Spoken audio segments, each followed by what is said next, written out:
हाँ जी, स्वागत है आप सभी का आपके अपने YouTube channel sky chemistry classes में। और आज की क्लास में अपन देखने वाले हैं क्वांटित इलेक्ट्रॉनिक ऊर्जा स्तरों के proof for quantized electronic energy stage. और उसमें अपन देखने वाले हैं एटॉमिक स्पेक्ट्रा या परमाणविक स्पेक्ट्रा। तो क्वांटित इलेक्ट्रॉनिक ऊर्जा स्तर, क्वांटित का मतलब होता है खंडों के अंदर बटे हुए, टुकड़ों के अंदर बटे हुए, कई सारे प्रकार के विभाजन उसके अंदर मौजूद होते हैं। वैसे ऊर्जा स्तर एक ऊर्जा स्तर नहीं होकर कई प्रकार के ऊर्जा स्तर होते हैं। एक निम्न ऊर्जा स्तर, एक उससे उच्च ऊर्जा स्तर, एक उससे उच्च ऊर्जा स्तर। इस प्रकार के यदि ऊर्जा स्तर हैं तो उनको कहते हैं क्वांटित ऊर्जा स्तर। तो पहले क्वांटीकरण क्या होता है, पहले उसको देख लेते हैं। क्वांटाइज्ड या क्वांटीकरण,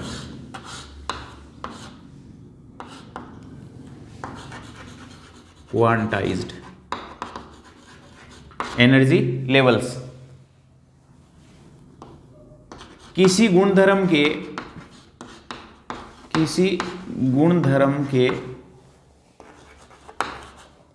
विविक्त मानों,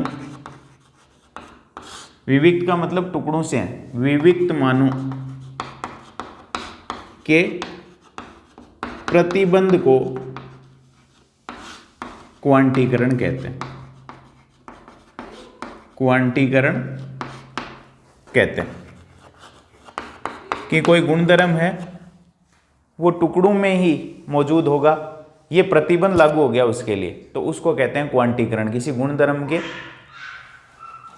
गुणधर्म के विविक्त मानों के प्रतिबंध को क्वांटीकरण के नाम से जाना जाता है। जैसे कोई पॉलिसी है, जैसे LIC की 12 महीने का हिसाब किताब उसने टुकड़ों में बांट दिया कि पर मंथ 5000 रुपीज़ LIC लेगी, तो वो क्या है, क्वांटीकरण है। उसने क्या कर दिया, एक LIC की पॉलिसी को टुकड़ों में बांट दिया। ये विविक्त मानों का प्रतिबंध या टुकड़ों के मानों का प्रतिबंध लगा दिया उसने कि हम लेंगे आपसे, लेकिन स्टेप बाय स्टेप लेंगे, आप टुकड़ों के अंदर उसका विभाजन कर दिया। तो उस गुणधर्म का विविक्त मानों या टुकड़ों के मानों का प्रतिबंध लागू कर दिया, वो क्या कहलाता है, क्वांटीकरण।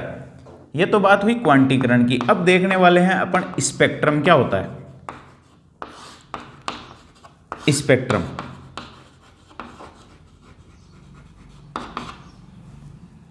तो किसी प्रॉपर्टी के डिस्क्रीट मानों के प्रतिबंध को क्वांटाइजेशन या क्वांटीकरण या क्वांटाइजेशन कहते हैं। उसके बाद देखने वाले हैं स्पेक्ट्रम। साधारण श्वेत प्रकाश को जब प्रिज्म से गुजारते हैं, प्रिज्म क्या है, तो प्रिज्म देखो, एक ये कांच की अपने पास वस्तु है जिसके 3 फलक, 1, 2 और 3, 4 भुजाओं वाले हैं। ऊपर और नीचे का जो फलक है वो 3-3 भुजाओं वाले, यानी ये त्रिभुज है और ये फलक जो है वो चतुर्भुज है। जब प्रिज्म पर साधारण श्वेत प्रकाश गिरता है तो साधारण श्वेत प्रकाश गिरने के पश्चात प्रिज्म उस श्वेत प्रकाश को 7 रंगों वाली पट्टी में विभाजित कर देता है। तो ये प्रिज्म है अपने पास और इस पर देखो साधारण प्रकाश गिरता है तो ये 7 रंगों की पट्टियां अपने को मिलती है, और 7 रंगों की ये पट्टियां ही क्या कहलाती है, स्पेक्ट्रम कहलाती है। और ये क्यों होता है, ये 7 रंगों की पट्टियां जो है अपने को प्रिज्म में जब श्वेत प्रकाश गिरता है और अंदर से गुजरता है तो बार बार इसका अपवर्तन होता है और उसके कारण ये अलग अलग रंगों में विभाजित हो जाता है। इंद्रधनुष के अंदर भी ऐसा ही होता है। इंद्रधनुष में पानी की बूंदें जो है वो प्रिज्म का कार्य करती है और बार बार अपवर्तन और आंतरिक परावर्तन होता है, जिसके कारण अपने को रंगों की एक पट्टी दिखाई देती है। तो स्पेक्ट्रम श्वेत प्रकाश को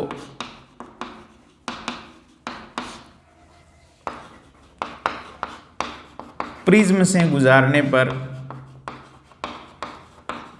प्रिज्म से गुजारने पर 7 रंगों की श्रृंखला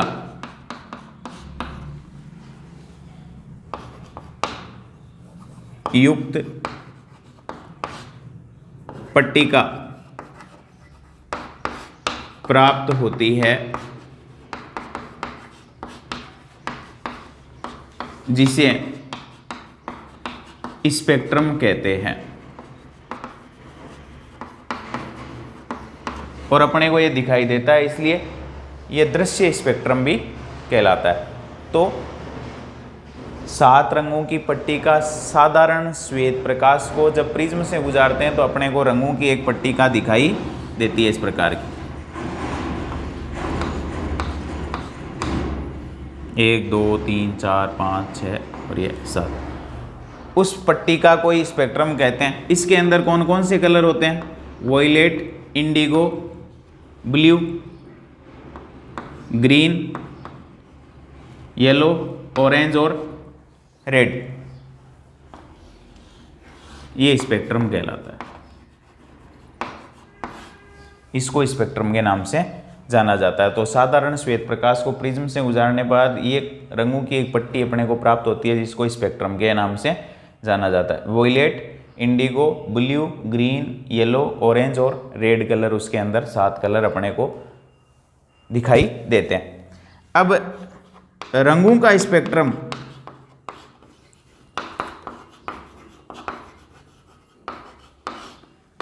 सतत होता है। सतत का मतलब ये कि एक कलर दूसरे को अध्यारोपित किया हुआ होता है, बीच में कोई गैप नहीं होता है, क्योंकि सतत होता है। कंटिन्यूअस स्पेक्ट्रा, एक रंग दूसरे में मिला हुआ होता है, बीच में कोई गैप नहीं होता, इसलिए इसको सतत स्पेक्ट्रम कहते हैं। अब सतत स्पेक्ट्रम में रेड जो है इसकी तरंगदैर्ध्य लैम्डा अधिकतम और वॉयलेट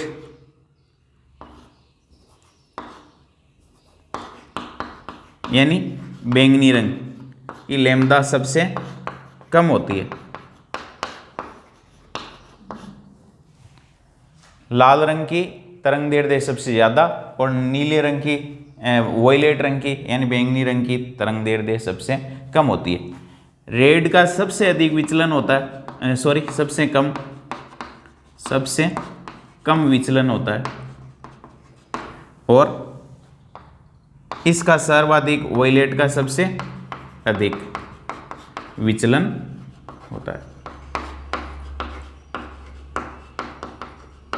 इसकी आवृत्ति सर्वाधिक होती है, उसकी आवृत्ति न्यूनतम होती है इन सारे रंगों के अंदर। तो ये अपना दृश्य क्षेत्र का स्पेक्ट्रम है। सतत स्पेक्ट्रम होता है, रंगों की एक पट्टिका अपने को प्राप्त होती है। अब दृश्य क्षेत्र का जो स्पेक्ट्रम है, दृश्य स्पेक्ट्रम, रंगों का स्पेक्ट्रम, इसकी रेंज कहाँ से कहाँ तक होती है? तो ये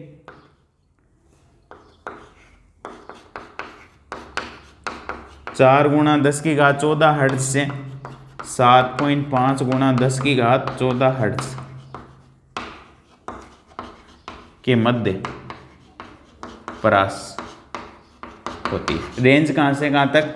इसकी आवृत्ति की रेंज 4.0 × 10⁻14 हर्ट्ज से 7.5 × 10⁻14 हर्ट्ज के बीच में होती है। अब जब प्रिज्म से अपन गुजारते हैं तो सतत स्पेक्ट्रम इसलिए है क्योंकि कलर का विभाजन नहीं होता है, कलर एक दूसरे को मिक्स किए रहते हैं, एक के बाद दूसरा, जस्ट दूसरे के बाद तीसरा, यूं एक दूसरे में मिले हुए होते हैं या अध्यारोपित किए होते हैं, इसलिए इसको सतत स्पेक्ट्रम कहते हैं।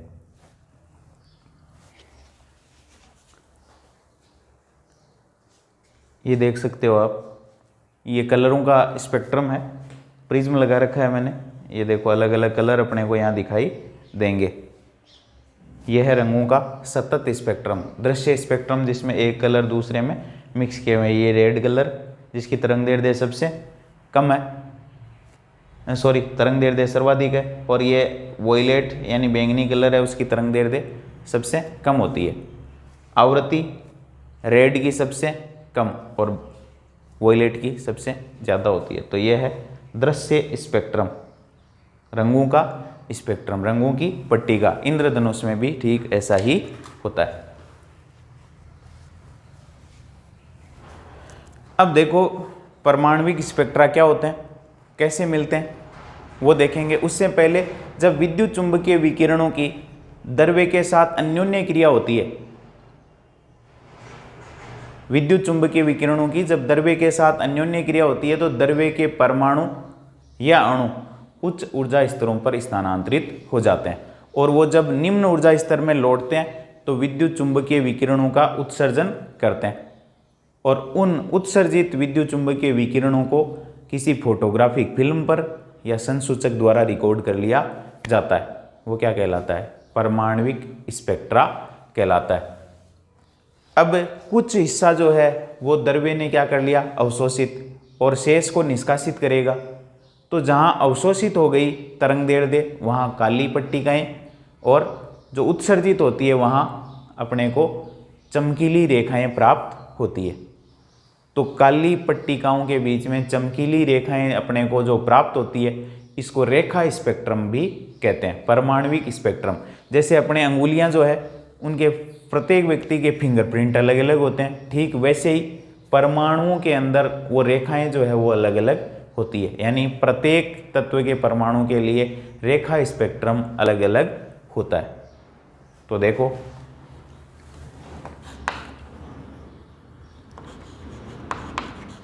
द्रव्य के साथ, द्रव्य का मतलब पदार्थ के साथ, जब विद्युत चुंबकीय विकिरणों की अन्योन्य क्रिया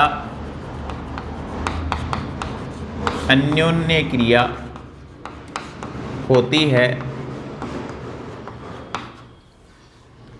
विद्युत चुंबकीय द्रव्य के साथ जब विद्युत चुंबकीय विकिरणों की अन्योन्य क्रिया होती है तो द्रव्य के परमाणु या अणु ऊर्जा ग्रहण कर उच्च ऊर्जा स्तरों में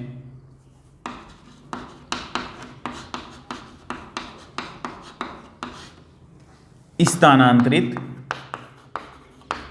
हो जाते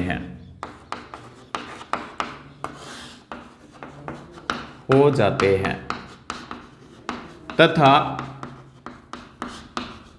निम्न ऊर्जा स्तर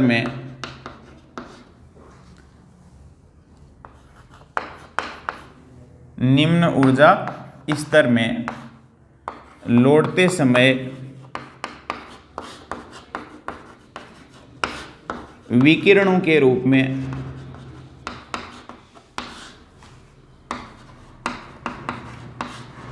ऊर्जाओं का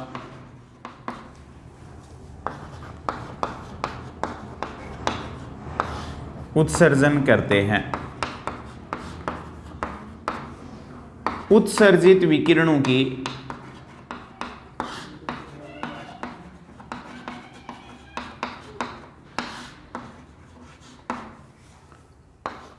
तरंग दैर्ध्यों को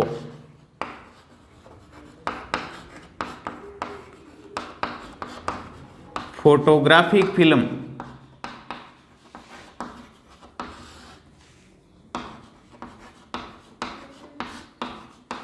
पर रिकॉर्ड कर लिया जाता है।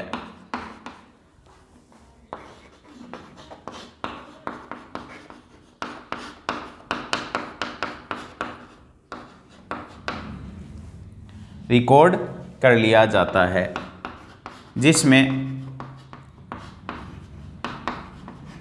काली पट्टिकाओं के मध्य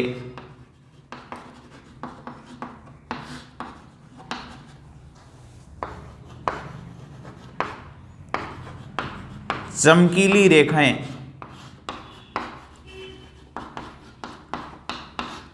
प्राप्त होती है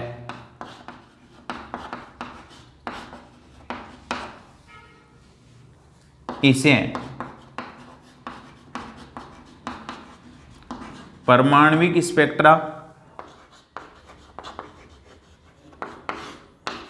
या स्पेक्ट्रम या रेखा स्पेक्ट्रम कहते हैं।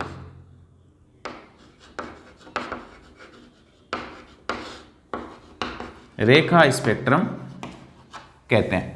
यानी जब द्रव्य की विद्युत चुंबकीय विकिरणों के साथ अन्योन्य क्रिया होती है तो द्रव्य के अणु या परमाणु ऊर्जा ग्रहण कर उच्च ऊर्जा स्तरों में स्थानांतरित हो जाते हैं। और जब वह विकिरणों के रूप में अब कुछ उसने अवशोषित कर ली, शेष को वो क्या करेंगे, वापस निष्कासित करेंगे। कुछ तो रख लेंगे, कुछ वापस निष्कासित करेंगे।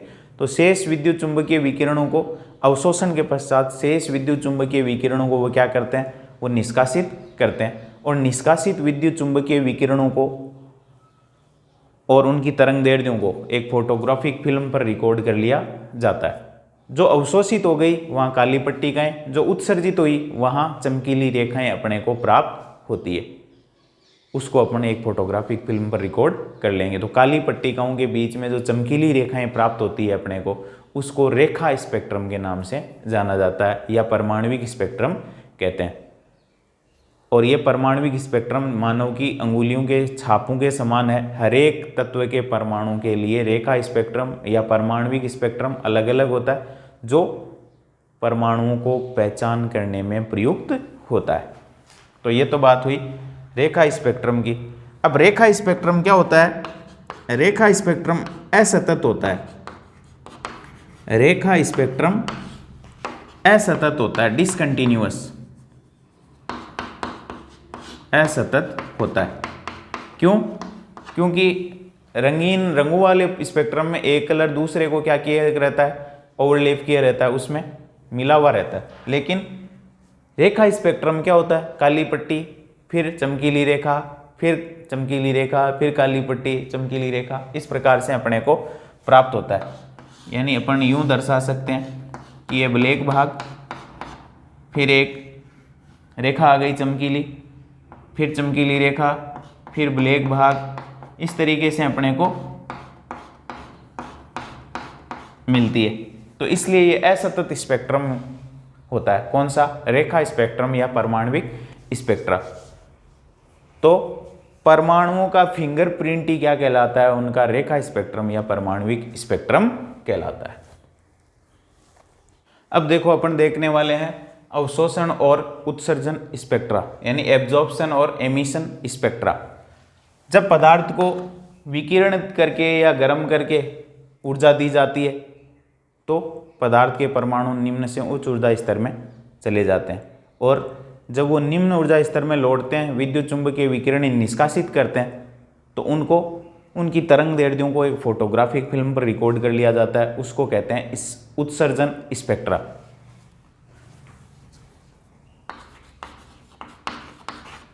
पदार्थों द्वारा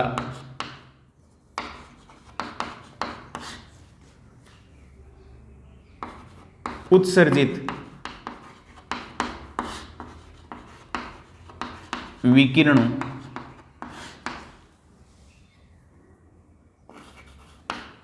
का स्पेक्ट्रम उत्सर्जन स्पेक्ट्रम कहलाता है।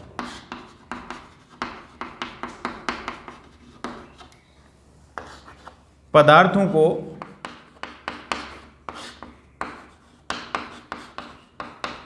गरम करके या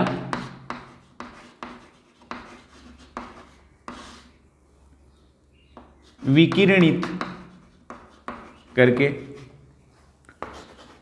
ऊर्जा दी जाती है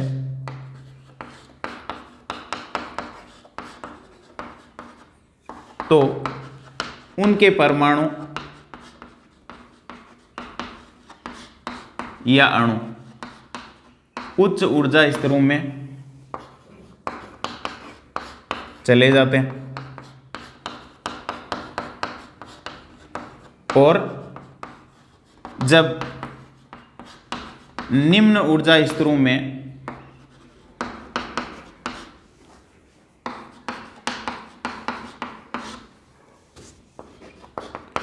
ऊर्जा निष्कासित कर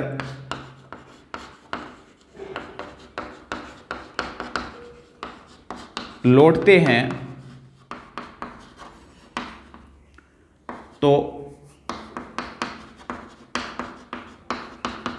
उत्सर्जित होने वाली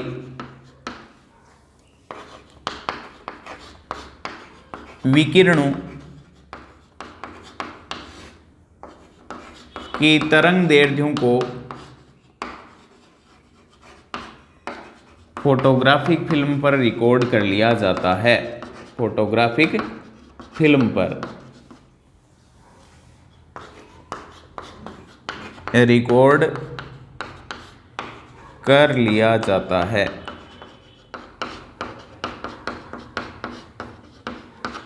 फोटोग्राफिक फिल्म पर रिकॉर्ड कर लिया जाता है कि अपन विद्युत चुंबकीय विकिरणों द्वारा या पदार्थों को गर्म करके एनर्जी देंगे, ऊर्जा देंगे, तो उनके परमाणु उच्च ऊर्जा स्तर पर स्थानांतरित हो जाएंगे। अब परमाणु क्या करेंगे, कुछ ऊर्जा को अवशोषित कर लेंगे, शेष को जब निम्न ऊर्जा स्तर में लौटेंगे तो ऊर्जा वो निष्कासित करेंगे, और निष्कासित होने वाली जब निम्न ऊर्जा स्तरों में ऊर्जा निष्कासित कर लौटते हैं परमाणु या अणु, तो वो उत्सर्जित होने वाली उनके द्वारा उत्सर्जित होने वाली विकिरणों की तरंगदैर्ध्यों को फोटोग्राफिक फिल्म पर रिकॉर्ड कर लिया जाता है, जिसे उत्सर्जन स्पेक्ट्रा, विकिरणें उत्सर्जित हुई तो उसे उत्सर्जन स्पेक्ट्रा कहते हैं।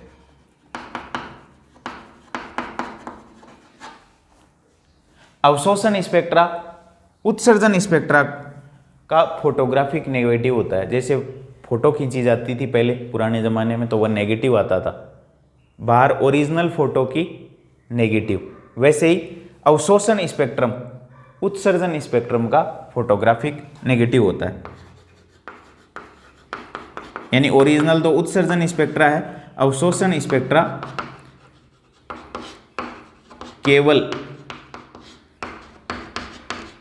उत्सर्जन स्पेक्ट्रा का फोटोग्राफिक नेगेटिव होता है।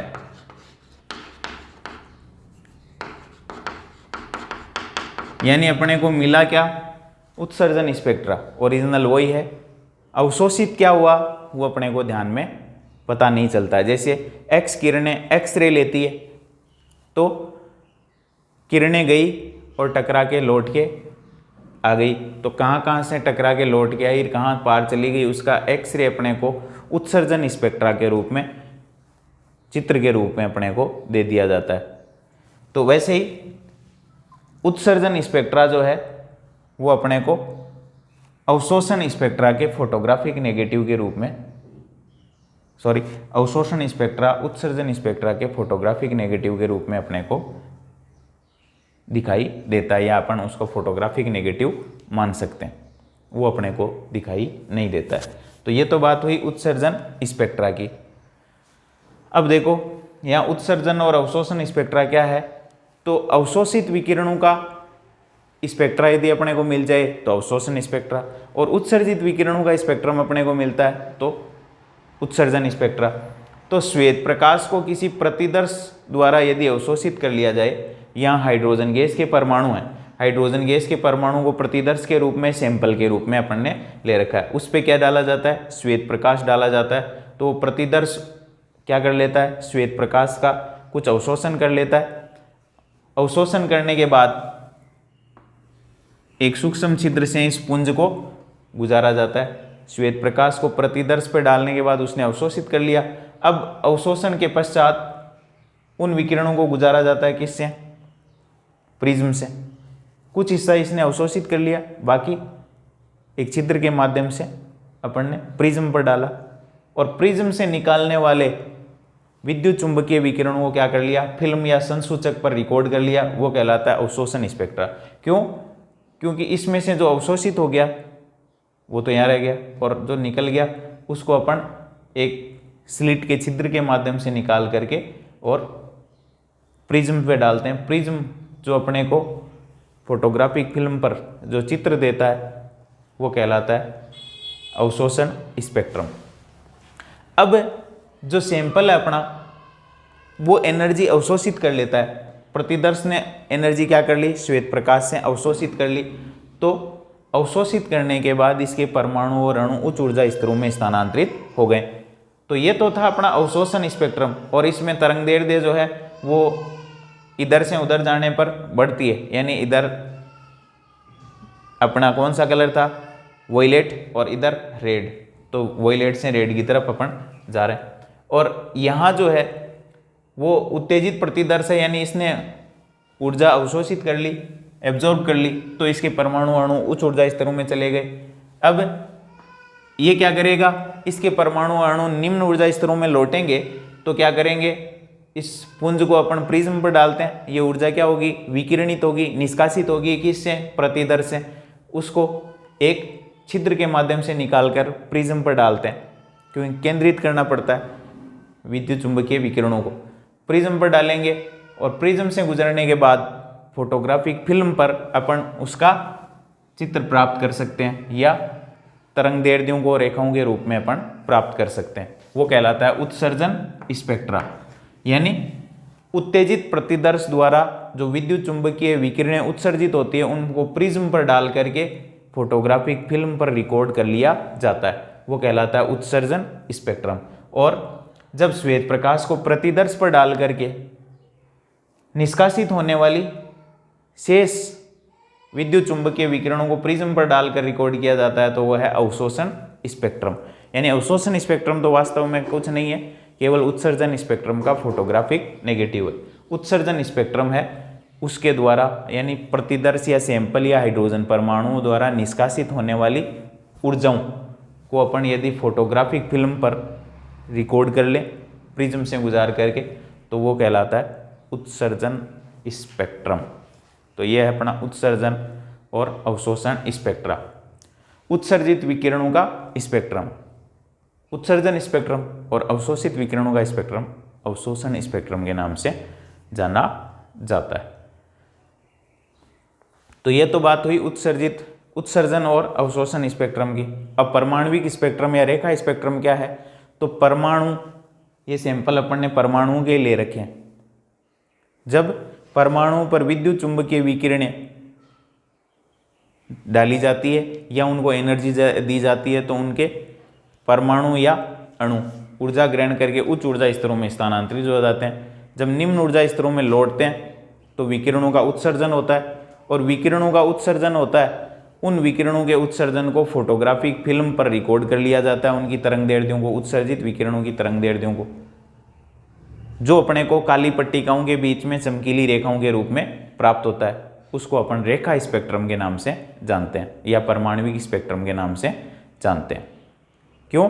क्योंकि जो अवशोषित हो गया वहाँ काली पट्टिकाएं आएंगी, और जो उत्सर्जित होगा वहाँ चमकीली रेखाएं प्राप्त होंगी। तो काली पट्टिकाओं के बीच में चमकीली रेखाएं अपने को प्राप्त होगी। उत्सर्जित तरंगदैर्ध्य चमकीली रेखाओं के रूप में, और अवशोषित तरंगदैर्ध्य अपने को काली पट्टिकाओं के रूप में प्राप्त होगी। इसलिए इसको रेखा स्पेक्ट्रम के नाम से, क्योंकि रेखाएं चमकीली रेखाएं मिलती है, इसलिए इसको रेखा स्पेक्ट्रम के नाम से जाना जाता है।